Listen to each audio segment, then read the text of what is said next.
It is tough facing this new reality. We're not going to fix the economy. We're not going to cause sea levels to recede. It's going to get worse. All these things. We're not going to transform hope and change overnight. Obama said even with him in the White House, our schools will continue to suck. Now, this is not what people voted for. People voted for the waving, essentially, of a magic wand out there. All these problems to be fixed. Here's Elijah in Dallas. Great to have you on the EIB network, Elijah. Hi. Hi, Rush. It's an honor to speak with you. I had some feedback from your caller from last hour about the taxing of radios and TVs in Germany. Yes. I have personal experience in the United Kingdom. They have a similar system, and what they do is they actually have these little white vans that drive around in the dark of night. They have equipment in the back of them that can detect the unique oscillating signatures from TVs and radios up to about a quarter mile, and they just drive by each house, detect how many TVs and radios are inside, and if you haven't paid your taxes on that, then they send you what I imagine is a substantial fine in the mail.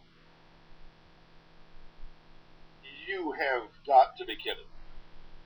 No, I imagine they drive in the middle of the night because they're not too popular. I sure wouldn't like to see those driving up and down my neighborhood. Now wait just a second here, Elijah. Do these radios and TVs have to be on in order for these oscillations to be detected by government authorities in their little white vans?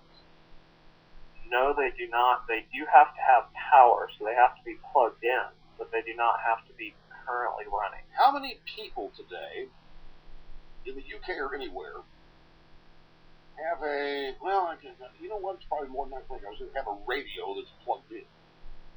Back in the old days, the super heterodyne 6-transistor thing you could take along with. I guess a lot of clock radios and so forth in people's homes. Televisions, obviously, plugged in. So really, I would think it require a whole lot of little white vans running around neighborhoods at 2 or 3 in the morning to detect these oscillations to see if the citizens of the UK are lying to them about the number of radios and TVs in their domicile. I'm sure it's a very intricately woven bureaucratic system they have over there, but from what I understand, they charge them annually, so you would only have to go through each neighborhood every year, and that's assuming 100% coverage, but I'm sure that they have their ways set up, and I'm sure there's all kinds of ways around it. I would just personally build a 1-inch thick lead shield around my TVs, but that's me.